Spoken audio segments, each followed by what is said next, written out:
Hello, friends, and welcome to the This Is Gonna Hurt podcast with Jay Gordon Duncan. And if you're wondering why the J, the answer is I'm not a bagpipe player. And if that joke doesn't make any sense to you, I encourage you to check out episode 0, where I explain that joke as well as the purpose of the This Is Gonna Hurt podcast, where we talk about faith, family, fitness, finances, and sometimes fun.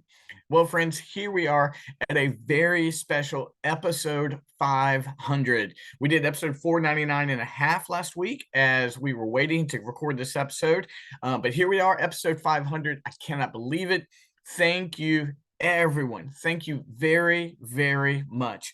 500 episodes, 6 years. Absolutely amazing. I got started with one episode. I started going to 3 episodes a week.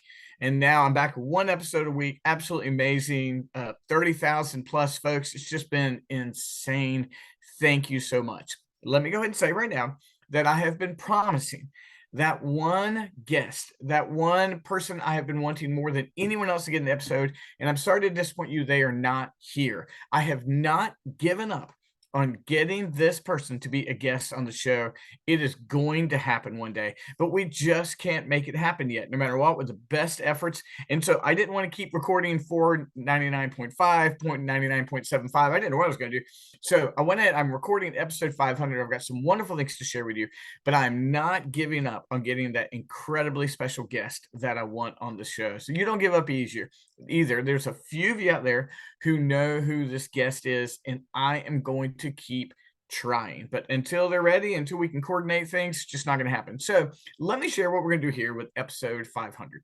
What I'd like to do is I don't want the episode to be focused on me at all.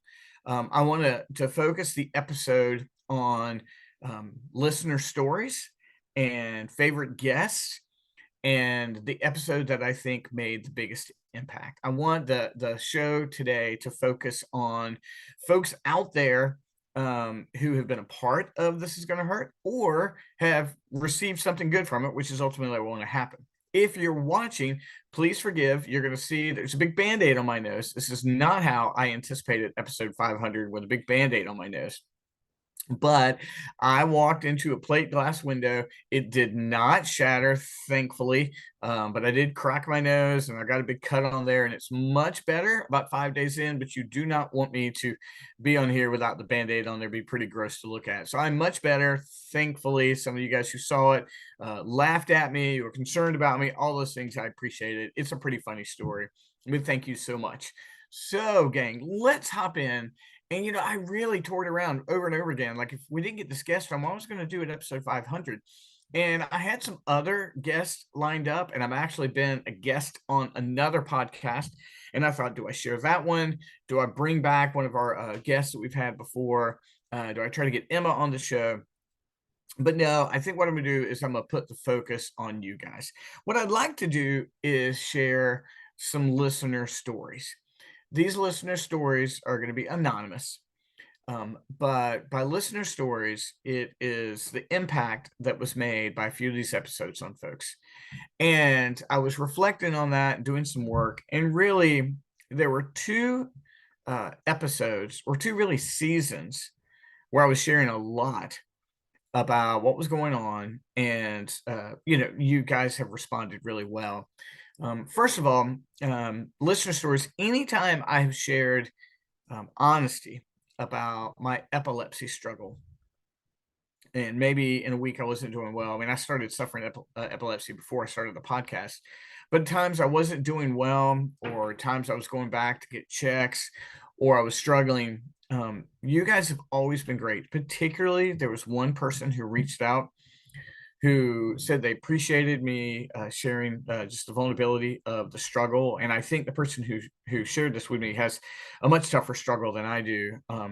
But they enjoyed that the stigma.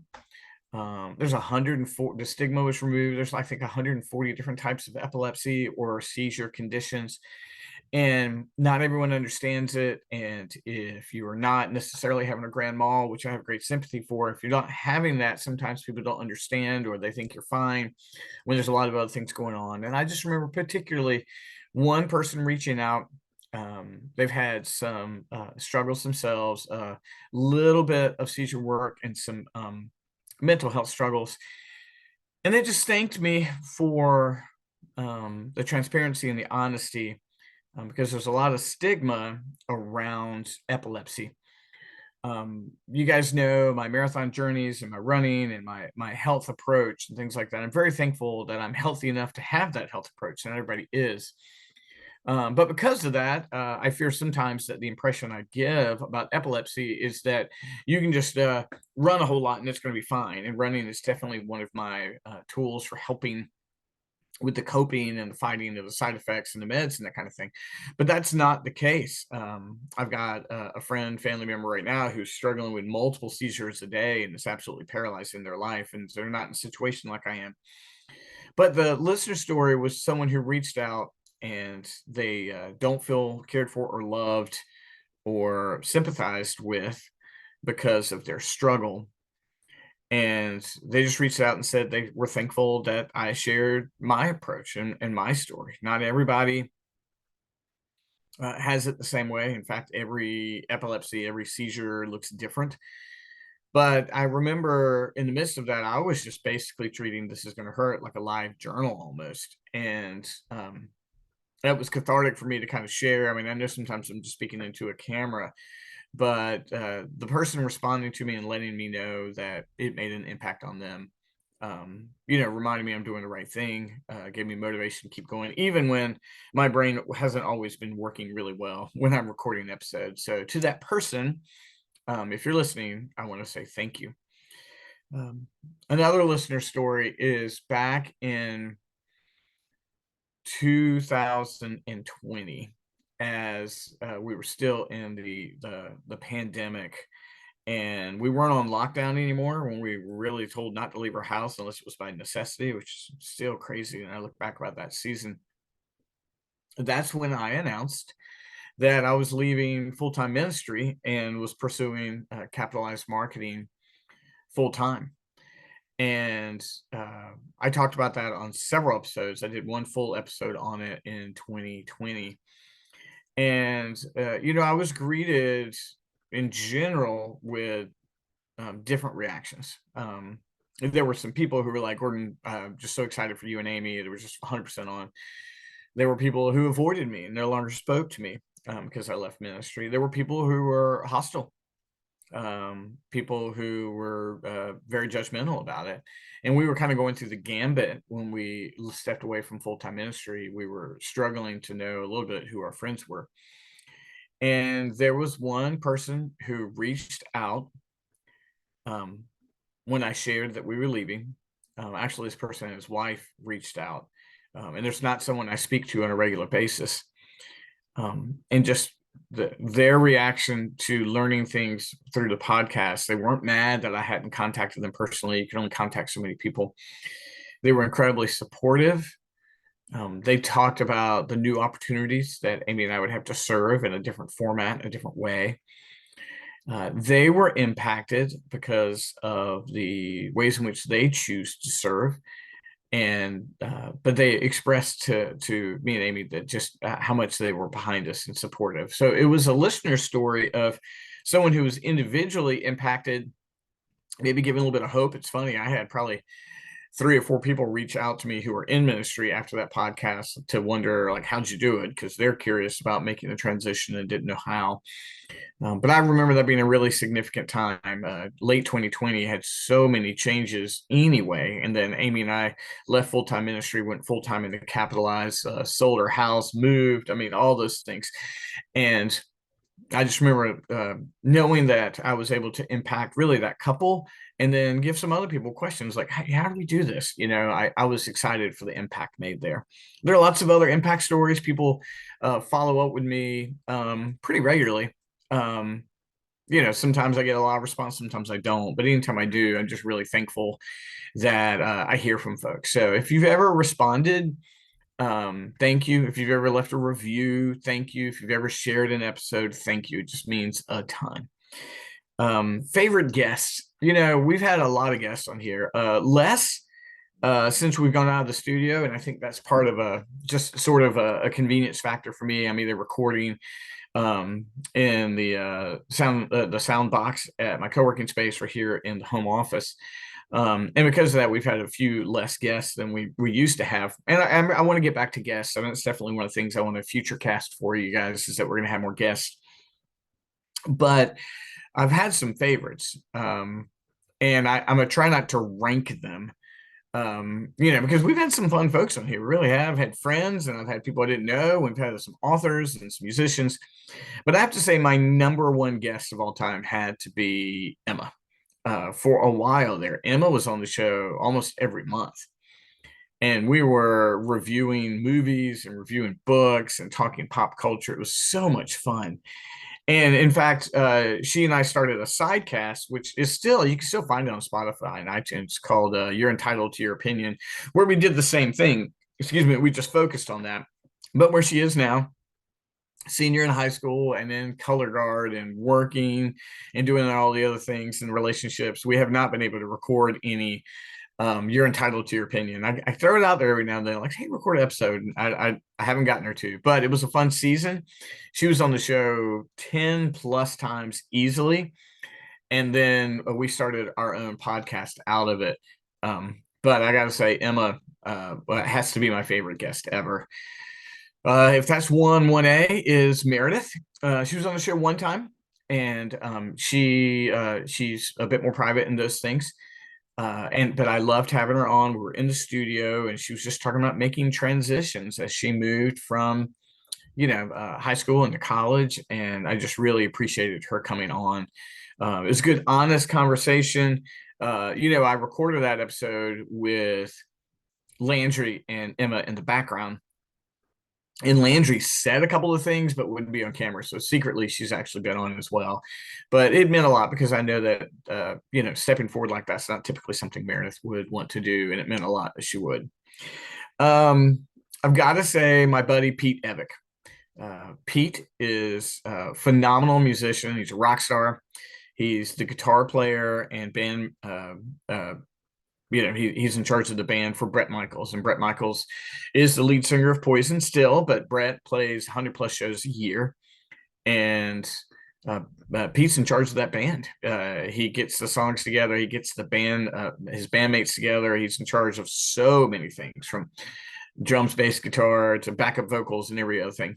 And he's also had multiple bands. His band Evick had some fame in the early 2000s, late 90s, early 2000s. He's got a great acoustic band right now with Chad Stewart of Faster Pussycat, and then some rotating members from there. Even had Eric Brittingham from Cinderella in there for a while. And Pete will play in front of 10,000 people, and then come home the next night and happily go to a brewery and just pick up his acoustic guitar and play, because the dude just loves to play. He owns Shining Soul, SOL, Shining Soul Candle Company in Manassas, Virginia. It was just up the road, about an hour or so. And I just reached out to him online and said, hey, man, can we do an interview? And he's been on the show, I think, 3 times. And one just to get to know him, another one when he had a single. He came on one time to commemorate the passing of Eddie Van Halen, and I consider him a friend. We communicate regularly. But I remember, and you may know Pete, because he was also was on Rock of Love with Bret Michaels on VH1, and he wrote the theme song, covered the theme song for that show. So he had a pretty good level of fame there. I always recognize Pete, because when he plays, he has the biggest smile on his face. And I saw Bret Michaels in the 2000s, like 2010s, early 2010s, playing a gig in downtown Raleigh on a street. And Pete just had a smile the entire time. And Pete remembers that show. And, we've had lunch together and we've hung out, and he's been really kind to me. But Pete's great. He's very busy. We're always like, hey, when's the next time we get together, and we'll grab lunch together. And he created some Capitalize Your Best candles, which are really great, a few of the things. But Pete's a good friend. Aside from being a musician, he's also got his own line of whiskey, and he's got hot sauces, and he's got other great things. So check out Pete Evick, Evick. And then, probably the last guest I'm going to mention is going to be Ron Keel, Keel. Ron's been on twice, and we're going to have him again very soon. I've been talking to him. If you don't know who Ron is, Ron is the lead singer of a band called Keel. And in the 80s, they had a song called The Right to Rock. You got it, The Right to Rock, fight for it. And, they had some pretty good fame on 2 albums. But Ron got his start in the public eye with a band called Steeler with one of my favorite guitar players ever, Yngwie Malmsteen. And then for a brief time, it was announced that Ron was even the lead singer of Black Sabbath. They never got to perform together or record together. And he's the metal cowboy, man. He's got the cowboy hat, and he can do a country song one moment and a rocker the next. And he's been really kind to me. He really has. Again, just reached out to him and found him, and be patient because he's got a lot going on. And he came on, I think it was my 400th episode, if I'm not mistaken, 300th or 400th episode. I think it was 400th episode. He came on, and he came on again. He had a single that was really great, and we had him on the studio. And we've communicated. He's got a lot going on. He said, "Hey man, you got to follow with me." So Ron is coming back on the show again. It's a lot of fun, guys. We've had other great guests. Well, again, we've had friends with Steve Alton, the author of the Meg novels that's turned into a movie. Local friends. I mean, there's a bunch of people. My buddy Paul Cummings has been on here. Jonathan Grawl has been on here. I'm gonna do a better job of getting guests on there, and that's one of my goals. One of my commitments to you in the next 100 episodes is to get more guests. I'm going to keep maintaining the Capitalize Your Best Real Estate Marketing podcast, which is the sidecast I've created, and I'm going to keep chasing that guest I wanted for today. But I want to highlight the episode that I think made the biggest impact. Back then, I wasn't numbering them. But there was an episode, it was only 6 minutes long, on February 21st, 2020. And it was called The Search for Monica Moynihan, Justice for Moni. Forgive me if I mispronounce her name. Monica was a young girl who tragically died. And justice for her was capturing the perpetrator. And I knew her mom back in North Carolina, and I wanted to spotlight this because they were the hashtag Justice for Moni was a big campaign locally in North Carolina to catch the perpetrator and bring him to justice. And I saw this going online, and I didn't bring him on the show. There's a lot going on there emotionally, but I highlighted it. And to date, it's still the largest numbered episode. It's the episode people listen to more than any other, because that was a real movement, and I was proud to play a part in spotlighting the issues. I'm happy to say that justice was done in this case. Healing's got to take place, but justice was done.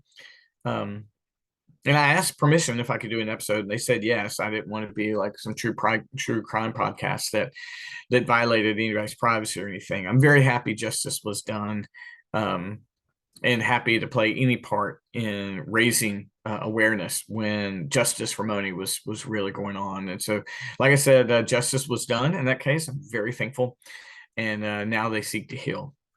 So, guys, that's episode 500. Listener stories about epilepsy. And you know what, also, guys, you've always been so encouraging to me as I worked so hard to run Boston. And when I ran Boston, that episode was huge too. You guys were so kind to me, so thank you. When I did my Boston Marathon recap, you guys were so kind. Every guest who's ever been on the show, thank you so much. Especially Emma and Meredith and Pete and Ron Keel and Steve and Paul and Johnny and a bunch of other people. Thank you so much for being on the show. I want to say very much thank you to Shane Dale. She was my producer when we were in the studio. I miss having her produce a lot out of both our hands, but she was wonderful and made my episodes look good. And so, guys, we got a lot coming down. Really excited. I've got episodes forecasted and scripted out. I've got some different format things I'm going to try to create. I'm going to get some guests back on here. I'm forever going to chase the person I hoped would be my episode 500 guest. So right now, thank you for listening. Please like and share and do all these things.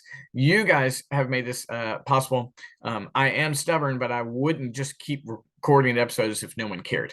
And so 500 episodes in, people care more than they ever have. So that means a ton. Thank you for the change of formats. I used to offer up sermons. I used to do 5-Minute Fridays. At one point in time, we were 3 a week, and now we just give you a rock solid episode every Monday. And I appreciate you tuning in. And guys, hang in there. 501 starts next week, and we'll talk to you soon. Thanks so much. Oh, real quick, check out capitalizeyourbest.com. If you want to know more about what's going on with me and Capitalize Marketing and my life coaching program and my business coaching program, just check out capitalizeyourbest.com. I appreciate it. And we'll talk to you next week. Thanks, friends. Bye-bye.